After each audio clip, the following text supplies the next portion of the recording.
introduction. Can you tell me your name, who you are, and then I'll ask you, and when you worked for the Surdna Foundation? When I was at the Surdna Foundation. I'm Hooper Brooks, and I joined the Surdna Foundation in 1991 as program officer for the environment, and then was here until 2007, over which time I became the program director for the environment. Then I just threw in a question of what drew you to the foundation in the beginning? Do you remember? Well, a headhunter. I was working out at an organization here in the city, and I got a call from a headhunter saying, would you have any ideas of somebody who would have the following sort of interests and skills and so forth? And my first reaction, I didn't know it was the right reaction. I said, that would be me. So he then interviewed me and said, I think you would be a match. You should meet Ed Skloot. And I knew Ed a little bit from a previous connection at my previous job. So, but from a subject point of view, the place where I worked, Regional Plan Association, which is now approaching, it's almost the same age as Surdna. It was started in 1929, deals with issues of growth and development and so forth in the New York tri-state region, which is a 31-county region, nonprofit. And its approach has always been to look at the sort of look at the issues of transportation, land use, housing, land conservation, infrastructure investment, and to some degree the economy. And its approach has always been to look at these things in an interdisciplinary way. So Regional Plan Association, in many ways, my time there had prepared me for, Surdna was looking for someone who wasn't stuck in one silo. Ed was looking for somebody who was comfortable thinking about how different things connected. And so to a certain degree, the not every aspect of the environment program, but there was a certain similarity, if you will, between what I'd been doing at Regional Plan Association here, and I was drawn to the idea of working for philanthropy that was trying to make change around some of these areas that I had been working on before. So a headhunter and also the focus of the program were the two things that drew me here initially.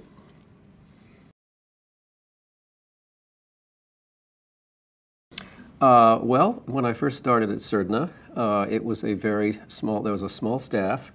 It was very much a work in progress. Ed had, I think, only recently actually found the office. It was in a much smaller office in a building on 6th Avenue. Mark was here, Ed was here.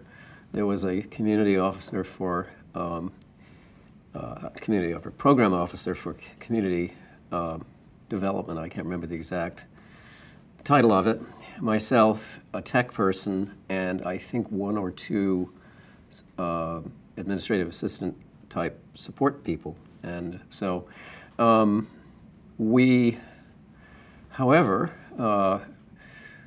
almost from day one, as the foundation sort of went much more public with its profile, and we were discovered, we were inundated with proposals and people who wanted to meet with us and so forth from all over the country. So it, especially in those early years, it was really, it was a pretty intense work situation. It required a lot of hours, and it also forced me to learn how to absorb a lot of information, but in a very efficient way. There was no way I could drill as deep as I would have liked because all of these groups that were coming our way. And that then also forced me to, working with Ed and ultimately with the board, to make the choices about what would be funded and what wouldn't be funded. So I think back in those days, this was 1991, 2, 3, 4.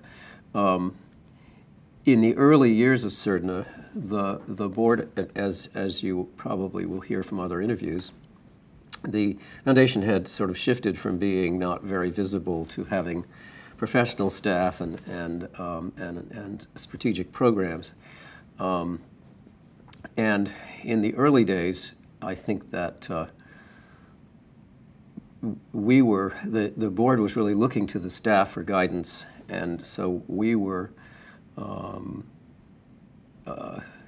sort of setting the table, organizing the dialogue, and so forth. And then as that became more and more clear, the board was able to comfortably get more and more involved in the whole process, so it became a very collaborative process over time.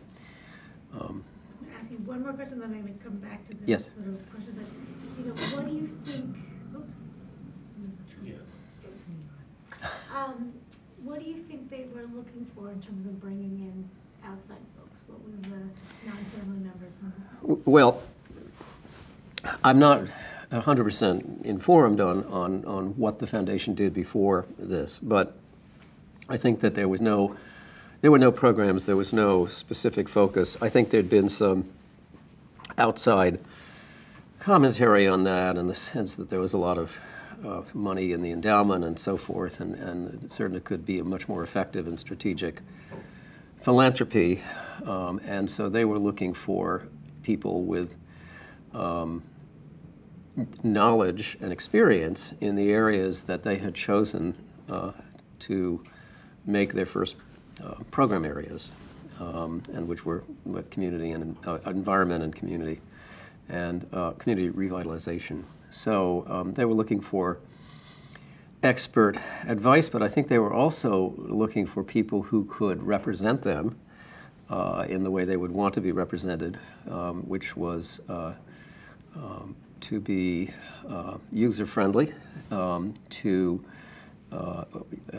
customer-friendly, if you will, to be good at interpersonal skills, to be able to build networks and partnerships and so forth that would ultimately become the partnerships that the board would be involved with as well. So I think they were looking for that. They were looking for people that they could get along with and would have some feeling of comfort. So it's a series of things like that.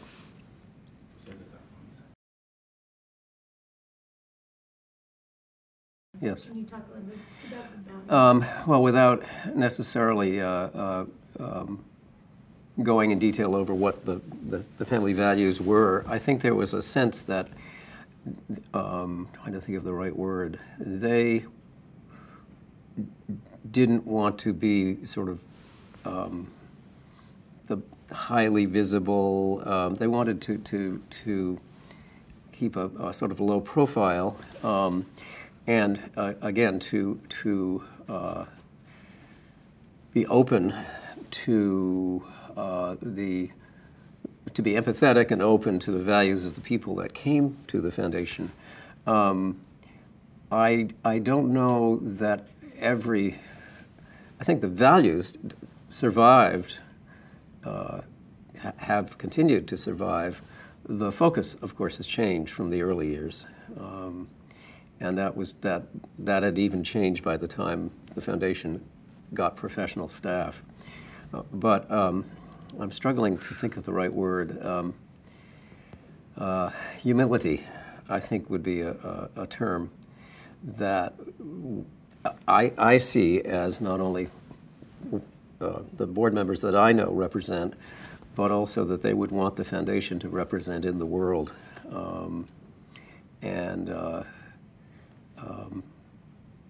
That's Great. for now. Okay, so now I'm going to ask you some of the questions that have been given to me. So you started the environment program, the first of the foundation's programs. So actually, maybe can you just explain that to somebody who doesn't know what you did and what it was? Yes. Can you just sort of Yes.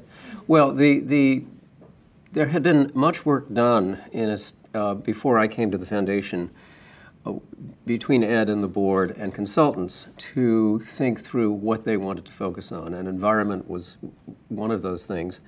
And so there'd been at least, I think, a year of meetings and consultant input and board reaction and so forth, and it had sifted down into a statement, if you will, that seemed at the time, what I was handed was a statement, and it was in the published guidelines that the foundation was interested in, see if I can recall, restoring the urban-suburban environment.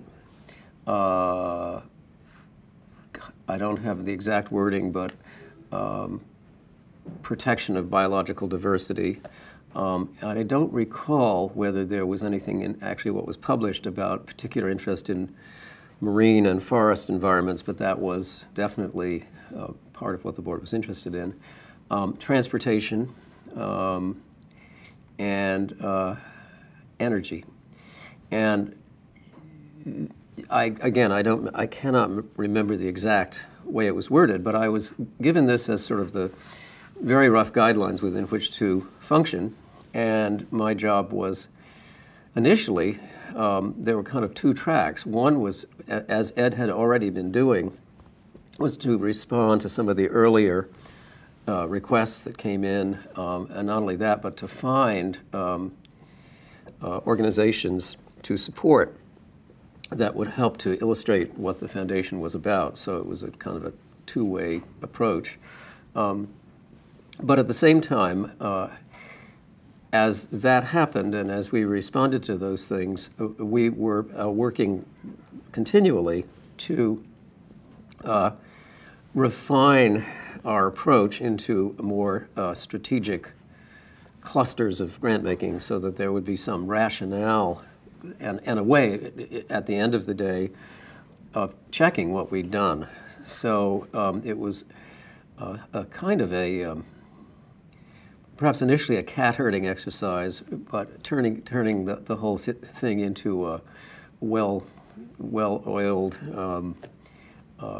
collection of grants and grantees and so forth, but always being receptive in the process to external changes, political, natural, things like climate change and so forth, how those things affected what we were working on and what they meant and how we should strategically or tactically, if you will, change what we were doing to be as effective as possible, or to make help the grantees to be as effective as possible, make the result add up to something.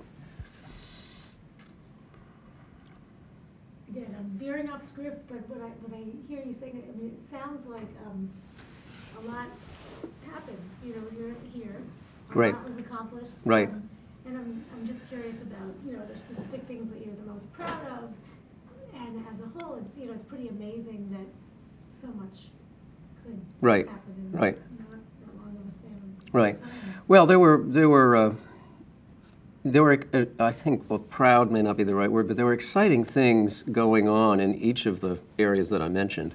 Although fairly early on, we decided that the energy component was, we were looking for ways to think about what we were doing as connected, and even to some degree, as things evolved, thinking about how this relatively, or portion of the program was urban-focused, how that would connect to what the community revitalization program was looking at and the people it was funding. So I would say in the transportation urban-suburban environment component, that kind of morphed into a focus on transportation and urban-suburban land use, but which really morphed into very, very early on a realization that as during the 80s, as there had begun to be a lot more sprawl, development had picked up, a lot of land was being consumed inefficiently. There were a whole number of things happening. The program began to focus on the connections between transportation and land use, for example, and there's a very close connection, either good or bad. And so I'd say one of the things I'm the most proud of, or the most exciting, was how we began to adjust the program to be to address those interconnected things in the most effective way, whether it would be local grants or statewide grants or national policy. But at the same time, I found that many of my colleagues in the foundation world, while they agreed that this was happening, they had a very simplistic idea about how to address it. And, oh, well, let's just pull some money and protect some open land and change a few policies at the federal level. And it became clear to me and a couple of other funders that what was desperately needed was a way to begin a way to create a network for educating all of the interested funders in these issues and bringing in other funders like community foundations, which are, at the end of the day, are the ones that are sort of there on the ground, staying with certain issues as the larger foundations change what they work on. And to some degree, the lens through which many community foundations increasingly are looking at things is through a smart growth lens, if you will. So one of what we did, I think it was I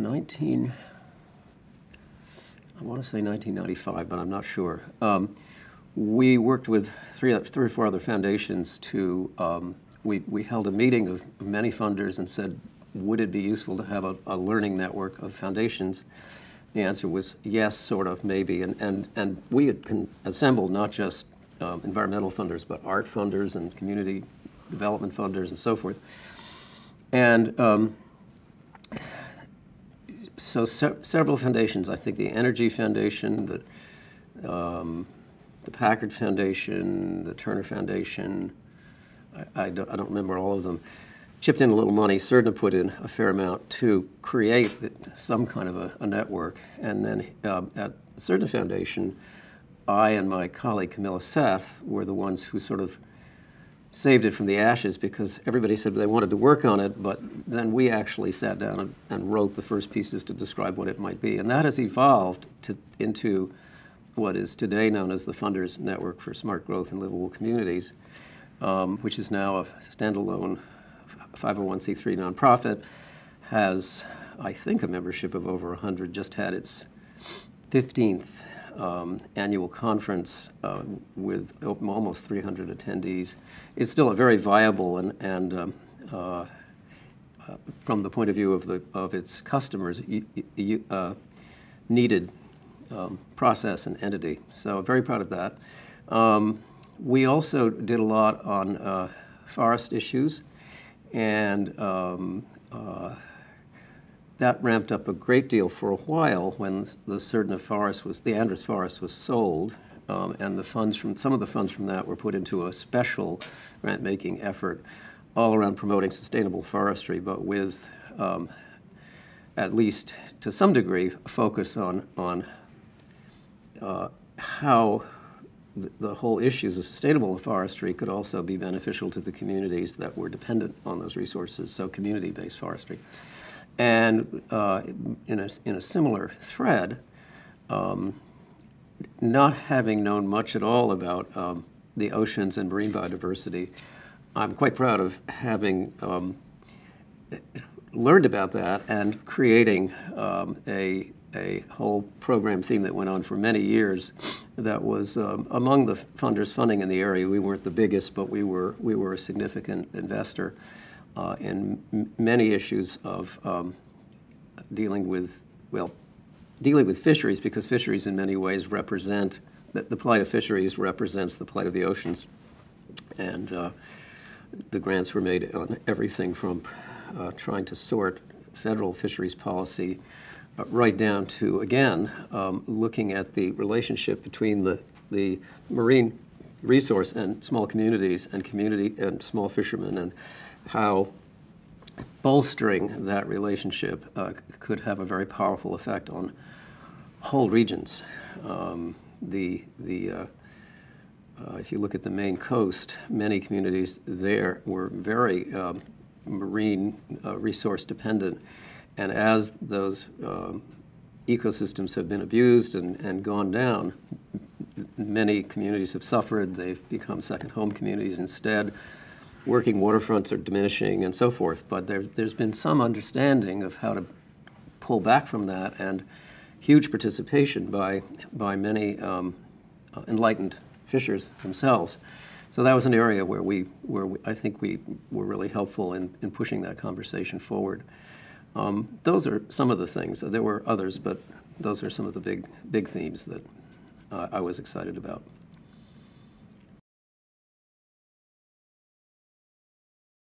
It's pretty. Yes, no, there was a general strategy in all of those areas to work with many other philanthropies and funders, and even to some degree with not too much work with private sector partners, but with government partners.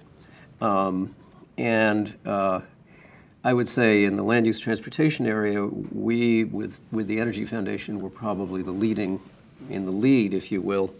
In the forestry funding area, we did have that big initiative, but there were many other funders, ranging from Ford to Packard to you name it. So to some degree, the strategy there was less to be the lead, but as it was in also transportation and land use, was to make sure that there was some meshing of what we were doing to the extent possible, and that we weren't driving with the brakes on, one foundation here doing something that was directly opposite to what we were doing. Not that you can really control that. And in the marine area, we were, as I said, we weren't the biggest players, but I think there we were thought leaders particularly on the community fishing angle. Ford was perhaps the thought leader on community forestry angle, and I believe that took hold, and that several larger funders, after even as the marine program was winding down here, I think several funders began to understand the importance of working with at least small fishermen. As you might guess, there's a certain suspicion of commercial fishing, and in a sense that maybe you can't work with it, you have to regulate it. But again, I think that may be changing. So is that what you were? No, it's just yeah. interesting. Okay.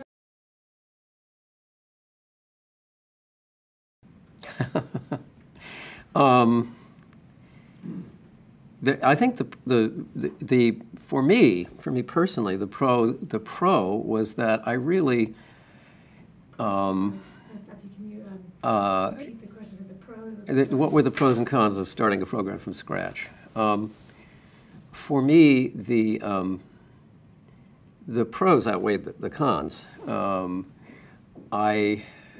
Although I would say the cons meant that there was, on every front, a huge learning curve. There were some areas I knew a lot more about than others. But I was able to benefit tremendously from not only groups such as the Funders Network that evolved eventually, but also the Consultative Group on Biological Diversity, which is another funding affinity group that a lot of what it does is it supports studies and other things that then individual foundations don't have to pay for, and people can discuss and learn about them together. So there was a big learning curve, but there were ways to learn, and a lot of very collegial colleagues in other foundations who were willing to help. So it's a con, but it's a pro as well. I think the pros was the sense that I was starting with tabula rasa and didn't have, was sort of, on the one hand, working to educate and bring the board along, but on the other hand, I didn't have to undo something that was messy or hadn't been done right. It was a fresh start, and that was really great. I think it helped me tremendously to do that, and helped me feel empowered. So we might loop back to that question, but I think yeah, there's a lot. I mean, the next part of that question is, what were the expectations that the board had for you, and how did you work to shape the board's learning and understanding throughout your time leading the environment program? Well, I don't know what their expectations were exactly. I think they wanted to have somebody competent who had expertise, who could guide them, but also be responsive to them, which is another way of saying what I said a little bit earlier. In the early days, we brought things to them, and they responded. They asked questions. They learned. We tried to provide them a lot of educational input through things like the dockets and other things. Over time, we and the board worked together to refine that process so that they didn't feel overwhelmed, but at the same time, they got the information they needed. We always invited board members to join. Do you need stuff? Sorry. Okay. Well, the board really gave us a lot of running room in the early days, and Ed created that space. He worked with the board to, I don't know exactly how he did it, but he really gave us room to be creative and pull things together in a way that we thought was right. At the same time, the board obviously fulfilled its responsibilities by reviewing the grants and trying to understand what we were doing. Oh, are we being filmed now or no? Okay. Over time, the board wanted to have more and more involvement, which I took as a sign of great success, actually, that they had become engaged in these issues, because they had identified these as issues that they were interested in, but except perhaps in the case of forestry, many of these issues, and marine, one of the board members, Sandy Kopp, was very interested in the marine issues. These other issues were issues that had been presented to them by consultants as being the front and center things to work on. And they'd said, well, we're interested, I think they'd said, maybe we're interested in cities. And then the consultant said, well, if you are, these are the most important things right now to be dealing with. Now I've lost my train of thought. You were talking about Ed and... Oh, yeah. So, I mean, Ed gave us a lot of space to do this, and I think he worked with the board to help us to have that space. When you did something that, you know, whether it was as simple as bad writing or something that just really was out of line, Ed was also very quick to point that out. But as long as you didn't stumble, he was a fantastic person to work with because he really enabled other people to do what they could well. He forced us to stretch ourselves. The other thing that I think Ed did really well, and was perhaps one of the keys to Surdna's success, was that he hired people who not only were the right people from the point of view of the issues and the content, but also had good interpersonal skills, and who also got along very well with all of the other staff. I would say that the staff here was exceptionally well. For most of the time I was here, we were all not only very collegial, but friends, and I'm still friends with, I'd say, 70% of the people that I work with here. Stay in touch on a regular basis, which says a lot. And that's an important, to my mind, that's an important component of encouraging productivity, is to have a happy staff. What else can I say on that subject? I think that's pretty good for now.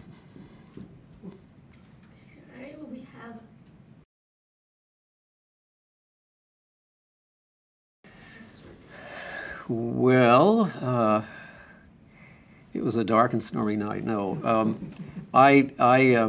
my graduate school education, actually even my undergraduate, I majored in something called architectural sciences at Harvard University, which is now called environmental studies.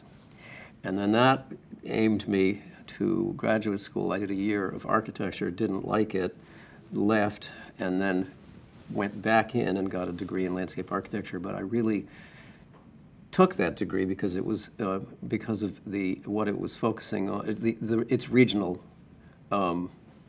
approach. It was one of the few places where you could really understand how the whole picture went together. So even in graduate school, I was interested in systems and how systems work and so forth. And then shortly out of graduate school, I had a short stint as a town official in Brookline, Massachusetts, running their environmental department. And that included land conservation and Earth Day and environmental education and so forth. And then from there, I came to New York and I worked for an organization called Regional Plan Association for 10 years, which is, I think it must be 90 years old now. It's been around since 1929, not too good at the math. And RPA was formed to promote the recommendations of a 10-year plan that had been done by leading planners from all over the world of how the tri-state region should grow and develop. It was set up in 1929 to promote the plan right as the Depression came.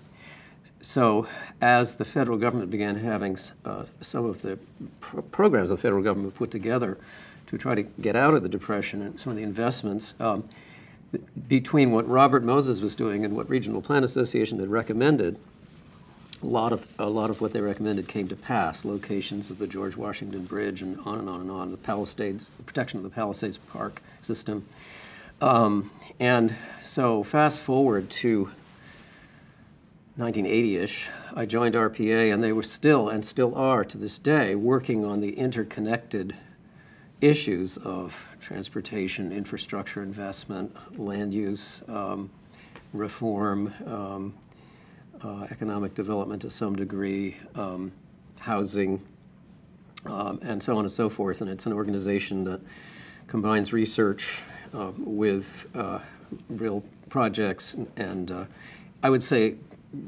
in a big way is trying to be a thought leader, and it does it through a fairly prominent board of directors, including ex-governors, ex-elected officials, civic leaders, labor leaders, and so forth. It's a very interdisciplinary organization.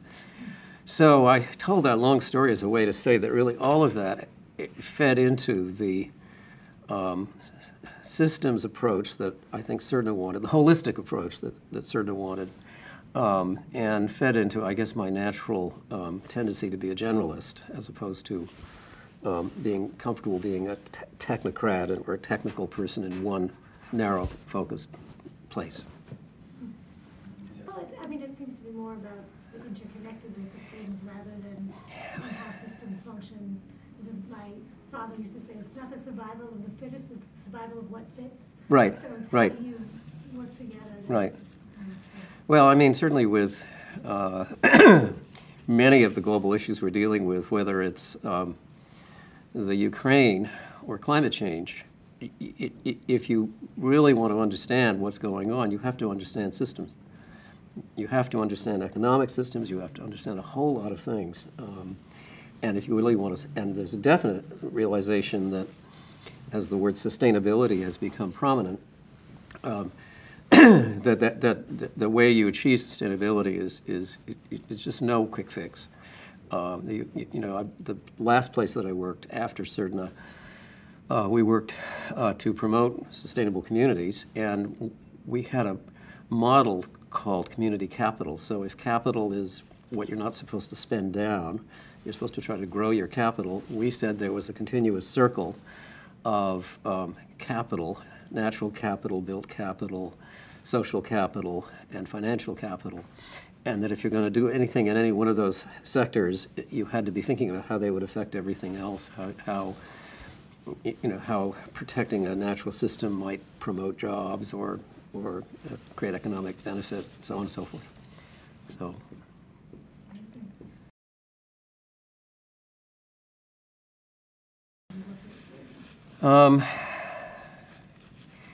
I think environment was viewed, if not by philanthropy, but in general by the activist community, philanthropy and the activist community.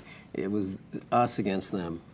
There was a sense that it was a crusade against all the bad guys. And I think over time, while there's still definitely some of that, there's a realization that we've all got to work together to solve these problems, even though there are some very, there are just truths about the way the world of commerce functions and how that intersects with trying to protect the environment. At the risk of oversimplifying, I think some of the other philanthropies were being a little bit simplistic in their approach, and many of them, and I would say much of the nonprofit sector way back then, didn't understand the role that urban regions could play and the importance of dealing with urban. Fast forward to now, as the UN is rewriting its I can't think of the right word for it.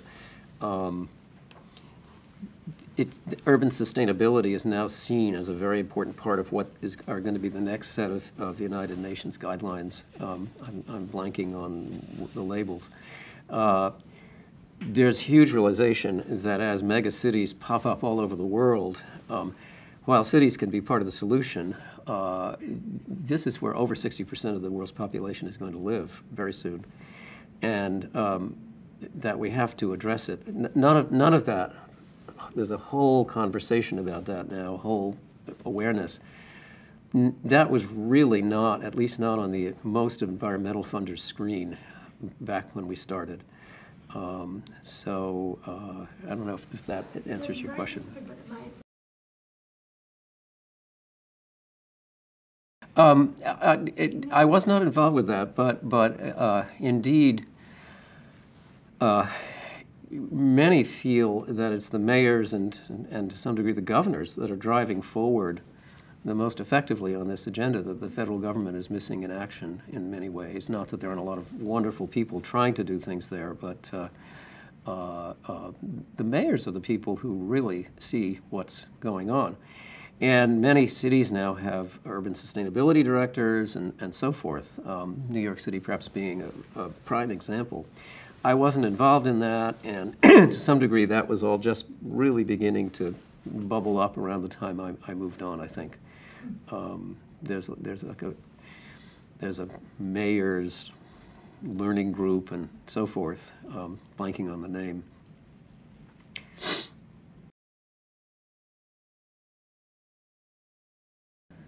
Well, I mean, there was one of your questions where you said, "What do you think? To what does Surdna owe its success?" And I think one of the kind of three things that I could think of. I mean, one is that the holistic systems approach, at least within the environment program, and I believe it's true of all the programs here. And not all funders have taken that approach, but many have. I think one of the three things is the staff here and the board, and just the effectiveness of how staff and board work together, and then how staff and board deal or interface with the outside world. Then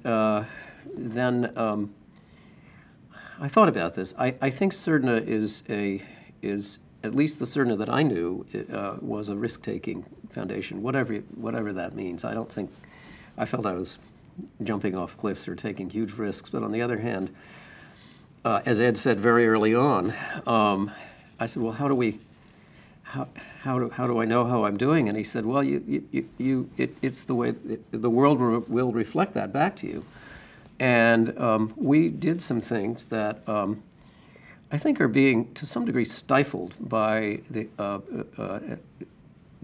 today's philanthropic world that has become overly concerned about knowing exactly what outcomes are going to be up front and having metrics. All of that's important, but it can be stifling, and there's a huge opportunity cost to doing that too much. So I think, in a way, when I say risk-taking, I mean we were proceeding without having to have all of those things nailed down.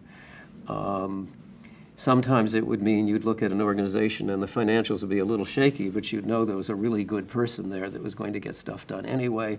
Sometimes you really liked the idea that was being put forward by a smart person, and you were basically investing in that. I've had a number of people come up to me over the years and say, you have no idea how important your grant was to the survival of my organization. Now we're huge, we're successful, et cetera, et cetera. I wish we could capture all those stories because many of those people were the riskiest. And yet, you know, there were failures. Got to be, but many of those stories that I've heard were the places where I wasn't sure, but I thought, okay, it's not a huge amount of money. It's worth taking a risk to see what happens. It might be the butterfly effect that changes things in a bigger way.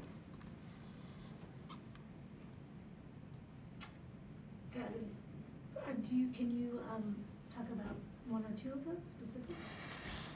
I knew you were going to ask that. My mind is just blanking. If I had read this carefully, these are.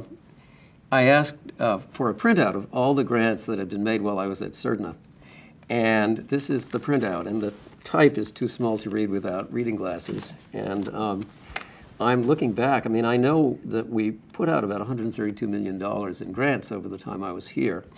I don't know the total number, but it was a lot. Trust me, there were definitely some successes in there.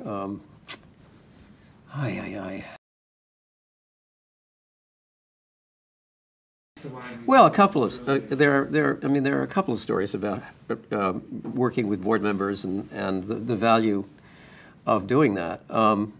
Different board members. Talk to Jesse, not to me. Well, I'm sort of looking. Sandy Kaup was passionate about the marine environment, and she actually would sometimes send people my way. She would, she wasn't saying you have to fund this or fund that, but she was very, very helpful in that world, and she was a leader herself in that world. Sat on the boards of things like Duke, the Duke School of Environment. So Sandy was a great partner in working on the marine environment program. In working on forest issues, Fred Moon was a good partner. Fred was very much involved in the Andrews Family Forest and so forth. So he was very much a mentor and a partner around those grants. One year, we organized a set of site visits for Libby. I don't know if there were any other board members on that trip. That in Maine, Ellen Rudolph from the arts program and myself put together, I'm getting to that, put together a trip, and Mark Devenoge joined that trip as well, and we met with various grantees. We were able to persuade one of our grantee organizations to provide a boat that took us around. We went to the Haystack Art School, but it was a way of seeing on the ground how all of these institutions and organizations and players actually connected up in somewhat of a regional community. While I didn't work directly with Libby on these things, I think I think she felt at the end she just had a much more tangible feeling for how this was all playing out. Let me think if there's any others. I'm sure there were, but those are some quick stories. Jesse's baby's I'm going going crazy. to the 1 o'clock lunchtime, and then can we take a quick pause, a 10-minute pause? And